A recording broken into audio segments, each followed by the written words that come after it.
In 1970, a British mathematician named John Conway created a project known as the Game of Life.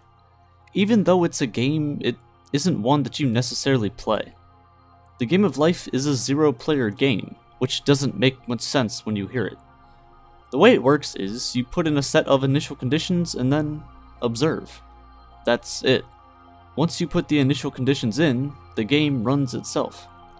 Other than the small set of rules that the simulation follows, it runs on almost nothing. Some patterns only run for a few generations before they die out, while others seemingly go on forever. And this got me thinking, if a simulation as small as this, with very little variables, can result in something huge, what if we scale this up to, say, the size of a universe? A simulation that's more than just dots on a screen, but a simulation with galaxies, planets, and life.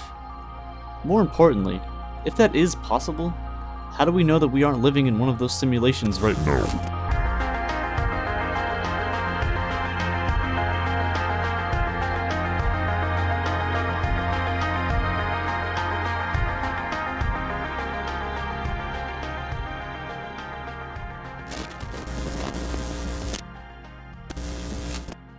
At first, the argument for our universe being a simulation just sounds like complete nonsense. But when you actually take a look into it, it seems to become more and more plausible. How do you observe things? Well, you see them, or smell them, or observe them with any of your senses.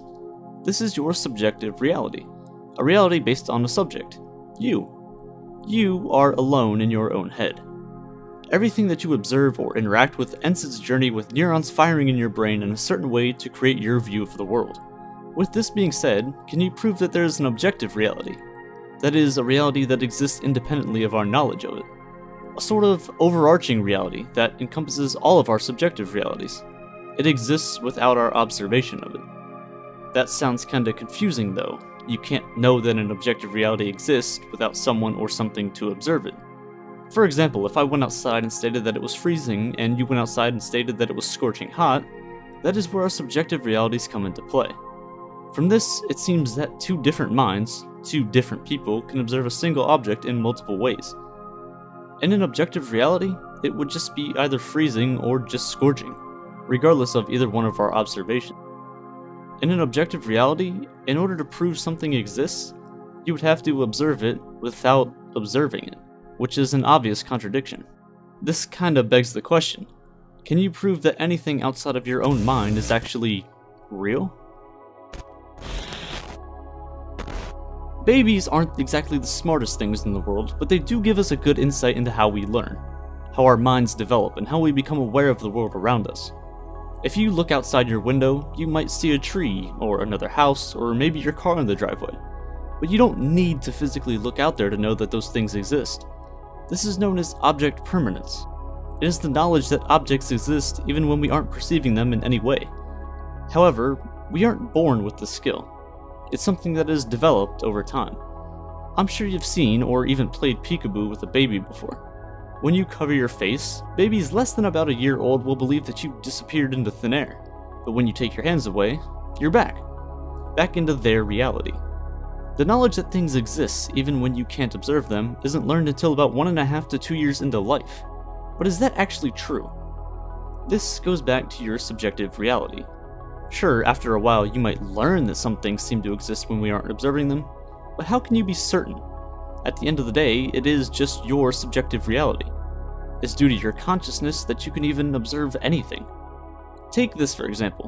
When you look at your computer or phone or television or whatever device you're watching this on, you know that all of those things are composed of atoms. But you can't really see them, can you? It's not until we take a device such as a microscope to observe them that we can actually see these atoms that make up everything.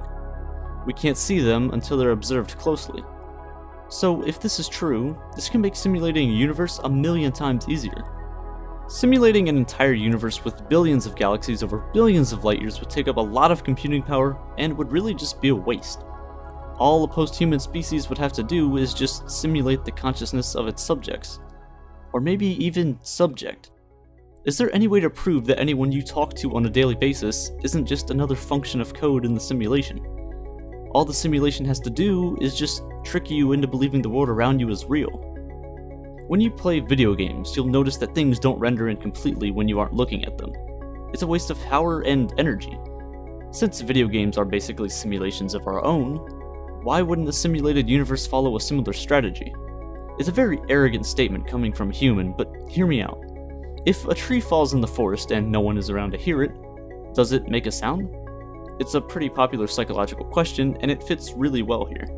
In a simulated universe, if no one is around or conscious of that even taking place, there's no reason for it to make a sound, or for the tree to even fall in the first place.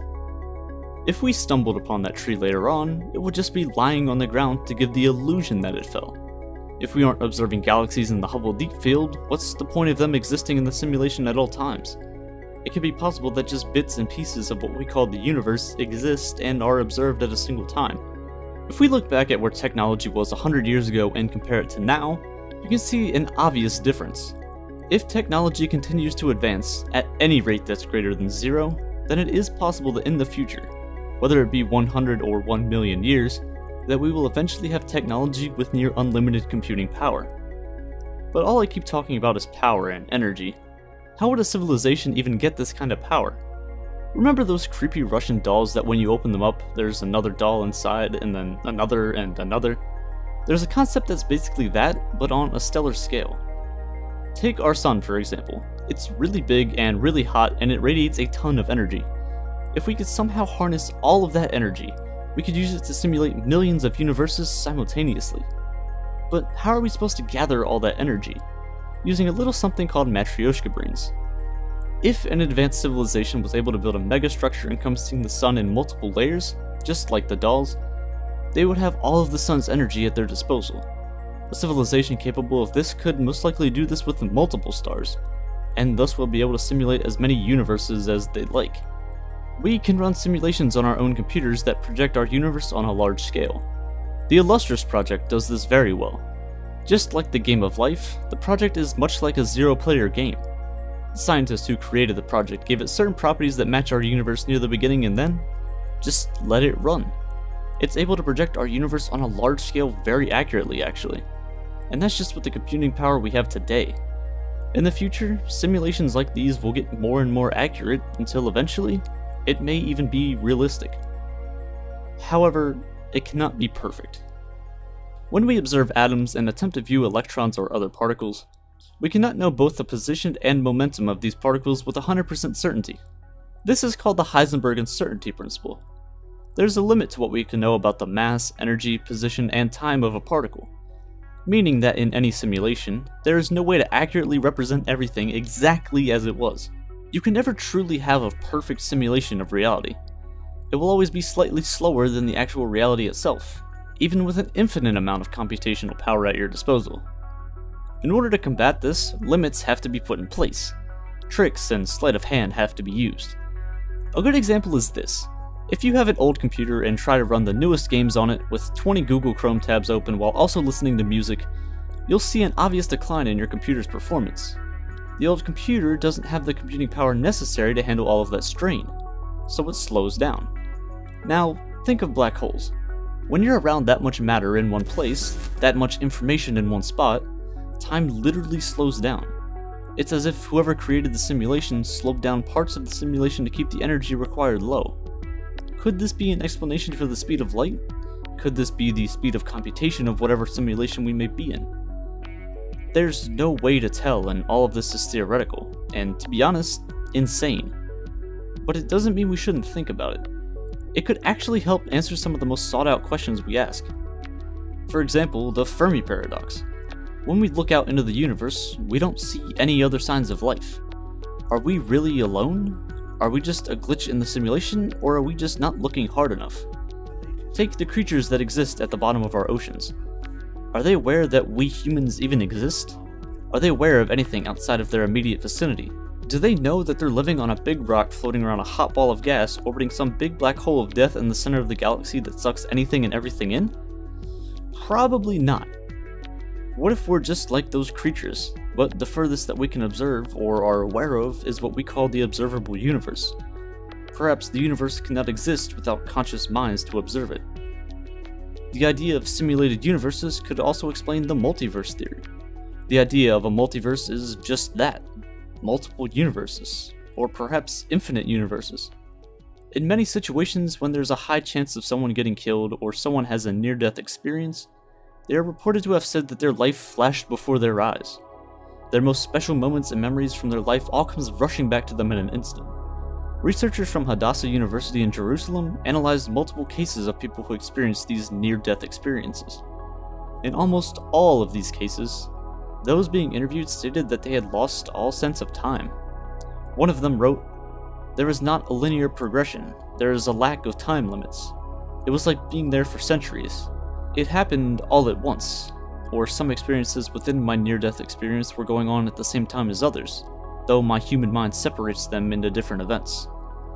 Another respondent stated, "I could individually go into each person and feel the pain that they had in their life. I was allowed to see that part of them and feel for myself what they felt. When people experienced these things, it was as if they were living another life. They experienced things they never felt before. It was as if they stepped foot into an alternate reality. The idea of time didn't exist for a short while, and they were able to analyze things that no other living person could do. When you're talking with a friend and have that weird deja vu feeling that you've had the same conversation before, or that you've experienced exactly what they're feeling without actually having been through it. Perhaps you, in another universe or another simulation, actually had that same thing happen to you. The illusion of free will allows us to live our lives in any way we see fit. But what if every single decision that you've ever made has been pre-programmed into the simulation that we could exist in? Every decision you make branches you off into a parallel universe, a parallel simulation, where every choice that you have ever made has led you to this exact very moment. At home, on your phone, watching this very video. Current technology already greatly surpasses human performance and speed. That's why many big companies like Tesla use robots and other machines to do jobs that humans can't do as effectively. Biological neurons, those are the neurons that fire in your brain every second of the day, operate at a peak speed of about 200 Hz, whereas modern microprocessors operate at least 2 GHz, a whole 7 orders of magnitude faster. Even with modern technology, a super intelligent AI, for example, a human mind that runs on hardware faster than the brain, could make decisions millions of times faster than current humans would. It would be able to think of every outcome and pick from the best ones. However, we are not super intelligent AI. There is a limit to what the human brain can do, can observe. We have, though, made some very important discoveries that keep us asking questions. Most importantly, math. Math seems universal. There are numbers and patterns in things from the size of atoms to things the size of galaxies. Discoveries that we humans have made in only the past couple thousand years have allowed us to ask crazy questions like, are we living in a simulation? If we were to put every single one of the possible billions of simulations into a hat, jumbled them around and picked one out, what are the chances that we will grab the original one? The one who made all the simulations in the first place? What are the chances that the Earth we're living on even exists? Perhaps an advanced alien species came upon our dead planet after billions of years and found traces of our DNA, traces of our existence, and then made a simulation out of that to learn about the history of the barren wasteland of a planet they had just stumbled upon. If that's the case, then hello. We can never know for sure. All we can do is observe and hope that our game of life is one that we can win.